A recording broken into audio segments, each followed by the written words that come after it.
नंद बाबा ने स्थानीय राजाओं को इकट्ठा किया। उस वक्त ब्रिज के सबसे बड़े राजा वृषभान थे। इनके पास 11 लाख गाय थी, जबकि नंद जी के पास 9 लाख गाय थी। यदि सुबह उठते ही गाय दिखे या उसकी आवाज सुनाई दे तो समझे दिन बेहद शुभ होने वाला। सुबह सुबह जल का पक्षी, सफेद फूल, हाथी, मित्र आदि को देखना भी शुभ माना जाता है। सुबह के समय में आग का दिखना या हवन को देखना भी शुभ माना गया है। तारांकन, गोबर, सोना, तांबा, हरी घास देखना भी सुबह के लिए शुभ माना गया है। प्रातः उठकर काली गाय के भक्तिपूर्वक परिक्रमा करने से पृथ्वी के समान फल माना जाता है।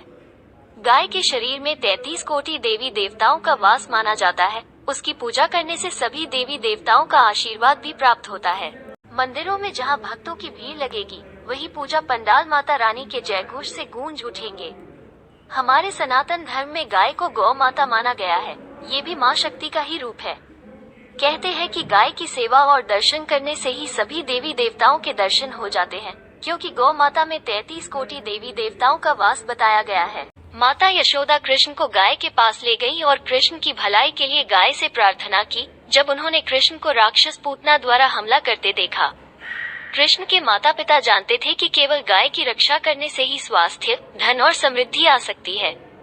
माता यशोदा ने हमें बताया कि गाय हमें दुर्भावना और नकारात्मक ऊर्जा से बचाती है।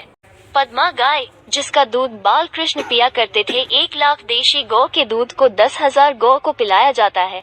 उन 10,000 गौ के दूध को 100 गौ को पिलाया जाता है। अब उन 100 गायों के दूध को 10 गौ को पिलाया जाता है। अब उन 10 गौ का दूध काट कर 1 गौ को पिलाया जाता है। गाय के सींगों में भगवान शिव जी का वास माना जाता है।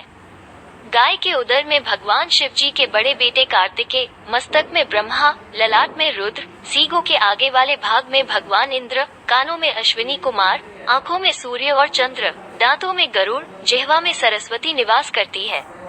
गौमाता की विधिवत पूजा के साथ ही हमें उसे सहलाना चाहिए। गाय की पीठ, मुंह पर हाथ फेरने से गाय अति प्रसन्न होती है। गाय को घास खिलानी चाहिए।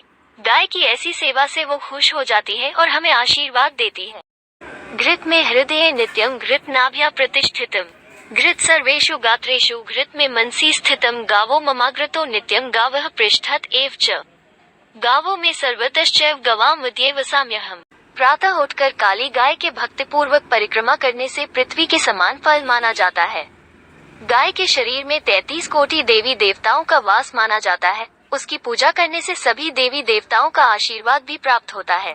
प्रातः उठकर काली गाय के भक्तिपूर्वक परिक्रमा करने से पृथ्वी के समान फल माना जाता है। गाय के शरीर में 33 कोटि देवी देवताओं का वास माना जाता है। उसकी पूजा करने से सभी देवी देवताओं का आशीर्वाद भी प्राप्त होता है। गौ माता सुरभि को गोलोक में भगवान श्री कृष्ण ने अपने शरीर के बाएं हिस्से से उत्पन्न किया। सुरभि के रोम रोम से बछड़ों के साथ करोड़ों में गायें उत्पन्न हुई। क्षीरसागर की उत्पत्ति कैसे हुई? रसातल में रहने वाली सुरभि के दूध की धारा से क्षीरसागर उत्पन्न हुआ। गौ माता की पीठ पर एक उभरा हुआ कुबड़ होता है, उसमें सूर्य केतु नाड़ी होती है। रोजाना सुबह आधा घंटा गौ माता की पीठ पर हाथ फेरने से रोगों का नाश होता है। गौ माता को चारा खिलाने से 33 कोटि देवी देवताओं को भोग लग जाता है, क्योंकि मान्यता है कि गौ माता में 33 कोटि देवी देवताओं का वास होता है। आज भी भारतीय समाज में गाय को गौ माता कहा जाता है। शास्त्रों के अनुसार ब्रह्मा जी ने जब सृष्टि की रचना की थी तो सबसे पहले गाय को ही पृथ्वी पर भेजा था। सभी जानवरों में मात्र गाय ही ऐसा जानवर है जो माँ शब्द का उच्चारण करता है। इसलिए माना जाता है कि माँ शब्द की उत्पत्ति भी गौवंश से हुई है।